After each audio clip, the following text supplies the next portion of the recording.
So let's the first category Yeah. of your C's. Yeah, so I believe it's chasing great. And I've got four coaches in there. I've got Craig McRae, Chris Fagan, John Longmire, and Ken Hinkley. And I think, obviously, Craig McRae, we've already heard in the recent days, not going back to back. It's about starting, it's getting back to work rather than going back to back. So still saw bottom came out with that. So I think Collingwood need to go back to work. And I think it seems to me that Craig McRae is as good as any coach placed to be able to handle this, given the history that he's had as a player, and Lee Matthews and how he may have handled, going back to back and ultimately winning three in a row and being in 4 grand finals in a row. Chris Fagan, I reckon Brisbane are good. They're chasing great, and obviously making a grand final and performing through the last 2 finals series, I think stands as testament to that.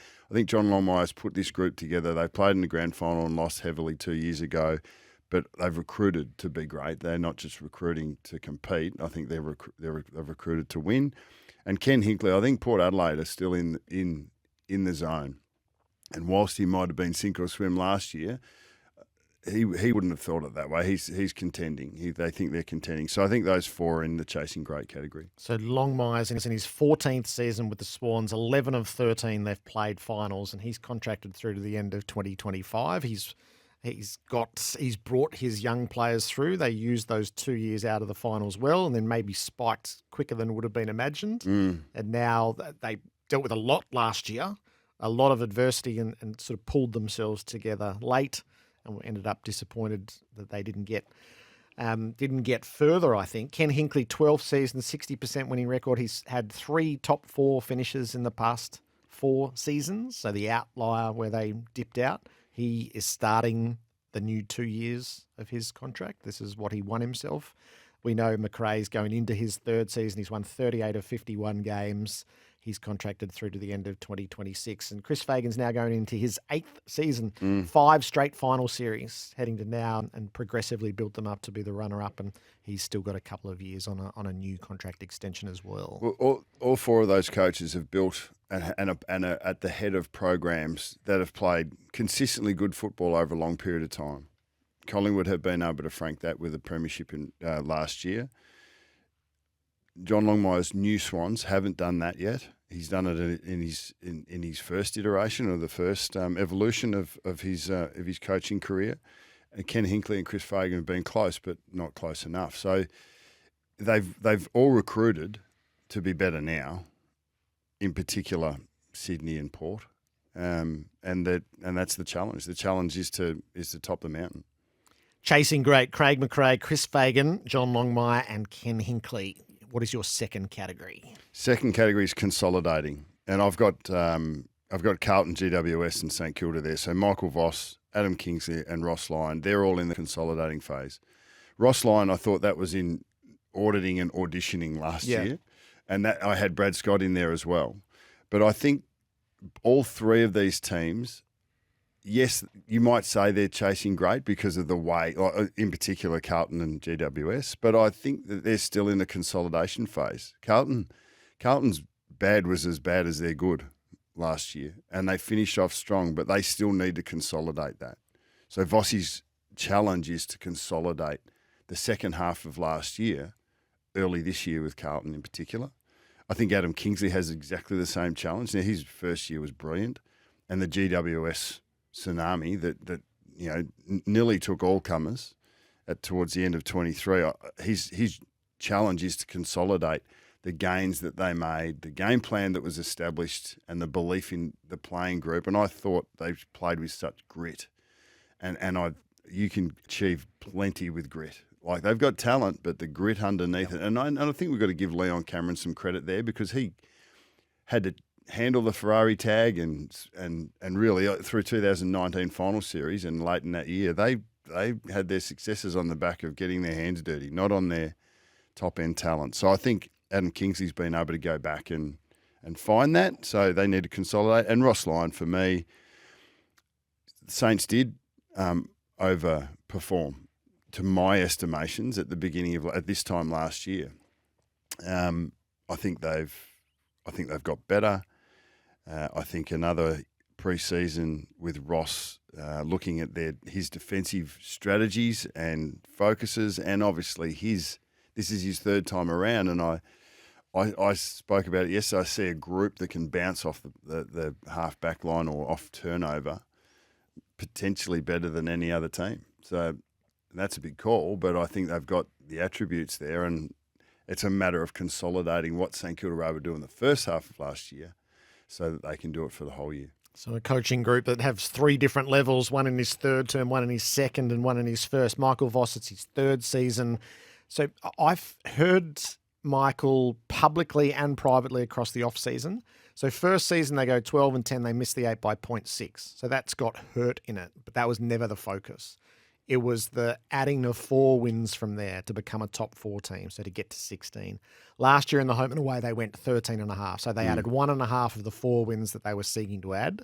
And what happens next, I think, is it lights the way in the final series, and it shows that they are September ready. But the quest is to actually add these wins to become a great home and away team and to give yourself a chance. So before we all run to the end, is what does it look like on preliminary final night? It is can they be the team that wins 16 games and become a top 4 team?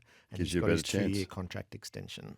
Yeah, look, I think that that was just so compelling. Both Carlton and GW are so compelling towards the back half of the year. They were the form teams going into those prelims against the best teams of the season. Both of those matchups were perfect. Collingwood GWS games through the roof. Must watch that again before we get to get the opening round. And Carlton in the first 20 minutes, they took it right up to Brisbane on their home deck, and it looked like, oh my, have a look at this. But they just run out of steam. But they've both of those coaches have done extremely well, and Ross, I think, he's all about consolidation. That'll be their focus. All right. My next C word is cleansing, and I've had a bit of feedback on the temper text. Surely Simon Goodwin's chasing great, and he may well, but he needs to do some cleansing first. So I've got 3 premiership coaches in the cleansing category: Luke Beveridge, Simon Goodwin, and Adam Simpson, all for different reasons. So give us cleansing in the Beveridge case. Well, I think it's internal cleansing of how we're actually going to come together to make the most of the talent available to us. It seems like too much has been left to Marcus Bontempelli, and we haven't seen the team really gel in the last couple of years. And I think that's where the question marks about Bevo came to fruition. I think he's an exceptional coach. It's just a matter of getting past some of the gunk that might actually be there over the last couple of years and cleaning the slate and being able to go full ball forward. And I think that's the challenge. So that's the cleansing that needed to take place at the Western Bulldogs. There's been a review trying to freshen it up, give the coach the support around him that he needs, get him to delegate and trust a little more potentially. I'm talking without any insight in the internal world, so it's really apropos of nothing, to be honest. But they do have the elements of a team that can be very competitive, and they've probably underperformed in the last couple of years. The cleansing for Simon Goodwin? Well, that's pretty clear. That's pretty clear. This team and this club has had plenty to think about and has plenty to think about before they even get to taking the field. Like, playing is going to be a relief for them, but they're still going to be carrying some sort of weight and lag about their off-season, and that is going to be challenging for the coach and the coaching group. So the locker room needs to have the courage to be open and transparent and to discuss their issues, their concerns, their feelings, but then you've got to know when to nip that in the bud and say, okay, we've done all that, like we've opened up this can of worms and we've heard you, but at the same time we've now got to go out there and perform and come together as a group. So finding that balance is a really tough coaching challenge, and Simon Goodwin finds himself right in the middle of it. Now, they have been a competitive side for 4 years. They've succeeded, maybe with some of these issues bubbling along in recent times. Maybe you get to September. We heard Max score, and then the last 4 finals they've lost. Maybe you get to September, it gets ratcheted up a little bit, and your weakest points get exposed. Maybe that's a little bit of where Melbourne are at, and they need to find a way to make them stronger when they get to September, if they get to September this time around. And the cleansing for Adam Simpson, with the Eagles having won 5 games over the past 2 seasons. Well, he needs to cleanse them of a loser's mentality, and that's when you lose as often as they have in the last 2 years. It's really hard to shake that. When you forget to win, losing becomes easy, and winning becomes very hard. So I think that's he's probably got to cleanse them of, not looking back, not carrying the baggage of. He's still got premiership players on the list, not as many as others might have now, because even 5 years down the track, but he's got to cleanse that group of the embarrassment in many ways of the last couple of years and draw the line and make sure that they're looking forward to the possibilities of their future and the responsibilities of their present, rather than carrying any of the baggage of the past. How big a bounty does it put on early season results when you're trying to cleanse? Huge. And I think that's why this category is particularly compelling to see how this kicks off and how it starts. I mean, I think it's enormous. You tell me, as the journo, Western Bulldogs have a middling start, or Melbourne lose a couple of games that they're expected to win, or West Coast turn around and actually, perform and win some early season games and get that early season momentum. Those storylines are going to be prevalent. You cannot avoid it. You get caught in an atmosphere that you might never escape if you stumble out of the blocks. There's the difference between 4-0 and 1-3, particularly for Melbourne and the Bulldogs, may very well be the entire trajectory of their season. I suppose lived experiences come back to me. So I was re-signed into 18, or after 2017, after review. We lost the first 2 games of 2018. It made round 3 pretty crucial. Yes. It made round 3 really crucial, but it was only a week after that we took a massive leap. So it can. Early season results will and do have an impact, but it's probably going to be more about the deeper feeling from pre-season, the deeper belief from pre-season. The cleansing's not going to be done the first 4 rounds. It's already either been done or not done, and we will see that come to pass. So you've got 2 in the concocting category here. Bucks, do tell. So concocting, making by combining various ingredients, or creating and devising a plan. So I think we've got 2 great concoctors here. Well, I know we've got one, and we have to find out about the second one. But I've got probably disparate coaches in this one. So I've got Chris Scott and Adam Uze. And I think the reason I've gone for concocting is because they've each got remnants of successful eras on their list, and they have to marry that up somehow as they inevitably decline.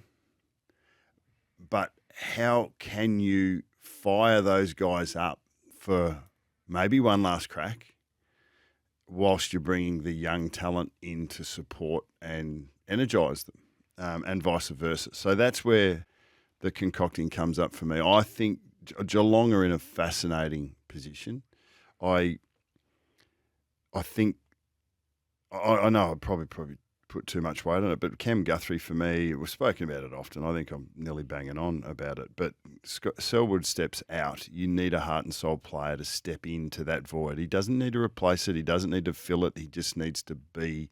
We need someone to step up. Now, maybe Tanner Bruhn can do that. Who knows? But I see Cam Guthrie as that guy, and you sort of lost both of them last year, and that injury, I think, hurts them. But yeah, can the old dogs or the old cats, can they reprise their successes and find enough energy to go again and have the young guys step up around? And can Chris Scott And I think he's one of the great concoctors. I think he's underrated for the premiership that he got in 11, even though there was a lot of success there already. I think he devised a plan to kick over pressure and change the game plan slightly to give Geelong that chance. But I think he's got as great a challenge on his hands in this season than I think he's had ever before, and I think he'll relish it. 14th season, and he's got a contract to the end of 2026. Only the second time that the Cats had missed the finals in his tenure, and then the first. It's the only losing season that he's had. Yeah. Like when you talk about, like, if we're in America, we go, what's the Pittsburgh coach, Mike Tomlin, hasn't had a losing season yet, like in his 15 odd years as a senior coach, and Chris Scott only had his first losing season, 10-12 last year. It's an exceptional record. And Adam Uze in his first year. Yeah. Concocting there. Yeah, and he's spoken really openly about it. And he comes in fresh, so his job is even, well, and it might not be tougher, because how do you have those conversations with the older players when you come in as a fresh guy versus Chris Scott's conversation with the older premiership players as a guy who's got an established relationship? There's pros and cons with each.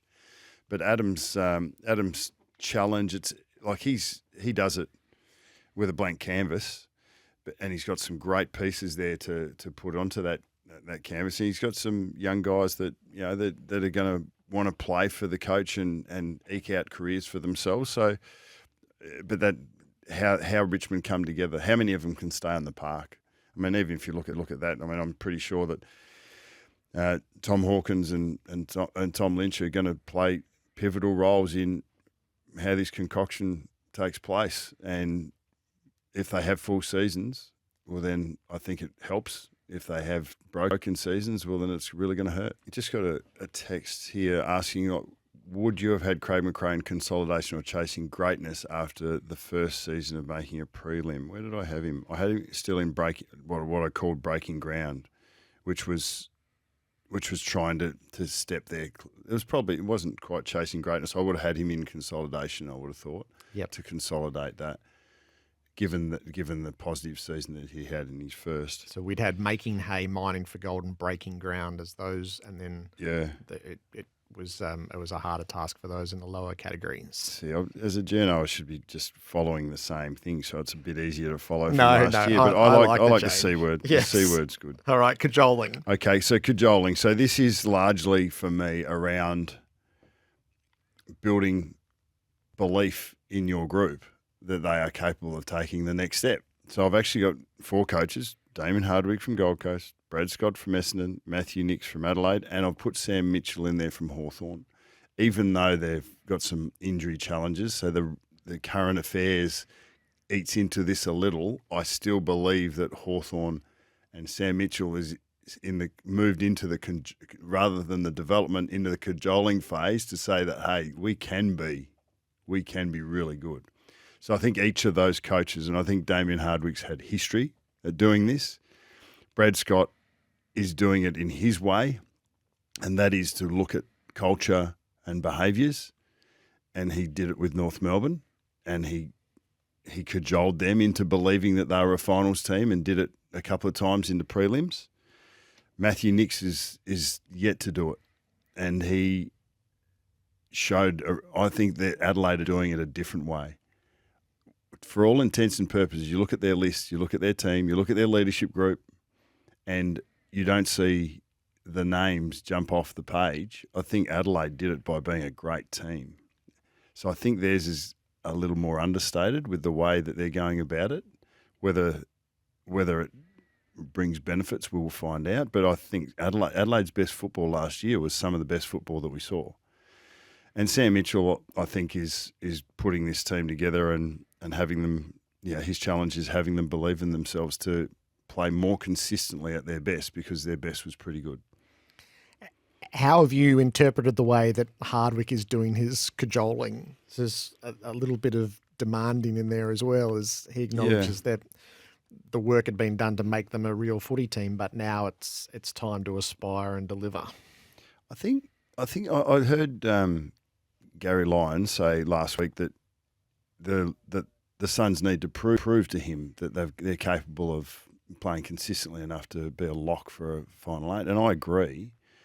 I think there's talent there, but I don't think it's over the top. I think there's developing talent, but compared to others, I think it's probably a little bit above average, but it's not exceptionally high. So I think there's still a job to do to bring that team together, and they need a good run with injury.